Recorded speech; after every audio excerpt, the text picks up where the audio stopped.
Alright, in the previous video we were able to find out the pressure difference between maybe, let's say, the pressure difference between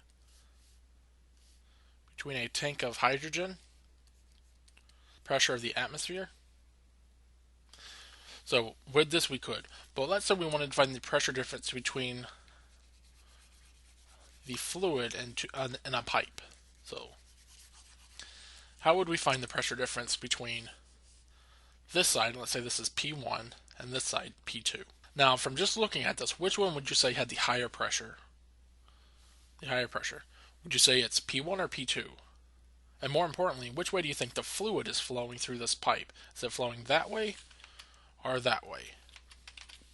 Well, remember, the one that has the lower level of the manometer fluid, has the higher pressure. So P2 is greater than P1. Now, previously, we just found out that the pressure difference was equal to the pressure of the water. Now, this is no longer the case because this fluid is now providing an additional force pushing it down. So how do we find that? Well, let's first start off with saying that this is PA.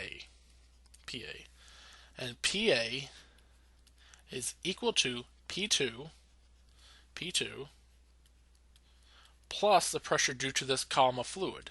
So this column of fluid is applying a pressure at PA. And that is equal to the density of that fluid. Now, we don't really know the density, but just looking at it, what would you expect? Would you expect the density of this fluid right here to be greater than this fluid, or would you expect this to have a higher density than this? So which one has a higher density? Well, it's actually the one that has the higher density is the one that's always lowest in the manometer. So then this fluid, the blue fluid, and we're just going to say that's water. So this is water, has a higher density than this fluid, and let's just say this fluid is oil. So again, the pressure due to this oil is equal to the density of that oil times the height of the oil, and let's just say this height, that height is HA, so HA times G. So that will give us the pressure at PA. Now let's find the pressure at PB. What's that pressure equal to? So PB is equal to pressure 1 plus the pressure due to this column. And that is equal to the density of that oil times the height. So let's say that this is HB times G. So that will give us PB. And if we remember that the fluid is uniform, then this side must equal that side. And that's only for a uniform fluid. The pressure right here is not equal to the pressure right there. Just make sure you really understand that. But the pressure right here is equal to the pressure over here. Pressure right here is equal to the pressure over here. But once you are no longer in a uniform fluid, you cannot say that anymore. So this side right here is also equal to PA. So this right here is equal to PA. Now, if you could not see this side, pretending that this side wasn't there, what would you say PA was? You would say that PA is equal to PB plus, so the pressure right here, PB, plus the pressure due to the water. And that water is at some height, so we'll say that's HW.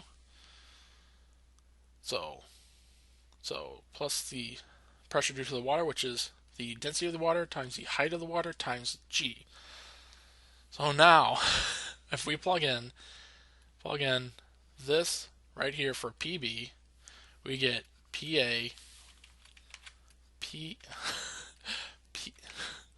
we get PA is equal to P1 plus the density of the oil times HB times G plus the density of the water times HW times G. Now, let's set this equation, let's set this equal to this. So those two are equal. They're both equal to A. So then P2, so let's just scroll down. just a little bit farther. P2 plus the density of the oil times the height A times G is equal to P1 plus the density of the oil times HB times G plus the density of the water times HW times G. So now if we do a little bit of rearrangement, we move this over here and this over here, we get P2 minus P1 is equal to the density of the oil times HB times G minus the density of the oil times HA times G plus the density of the water times HW times G. So now, if we just did a little bit of rearrangement, we'd see that the pressure difference between P1 and P2 is equal to P oil times G times HB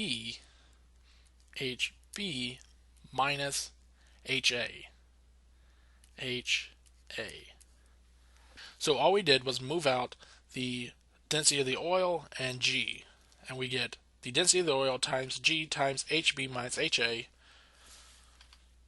plus the density of the water times the height of the water times G will give us delta P. Alright, now let's go to the top, scroll up, and we'll see that HA are actually HB minus HA will equal a negative HW. So if you subtract HA from HB, we get a negative HW. So now, going back to this, we see that delta P is equal to the density of the oil times G times a negative HW plus the density of the water times HW times G. Now with just a little bit of rearrangement, we see that delta P is equal to, now with a little bit of rearrangement, we would see that G times HW times the density of the water minus the density of the oil. So this is how we calculate the pressure difference. Is G times the height of the water times the density of the water minus the density of the oil. That is our magic equation. So that is how you find the pressure difference between P1 and P2, is with just that really relatively simple equation.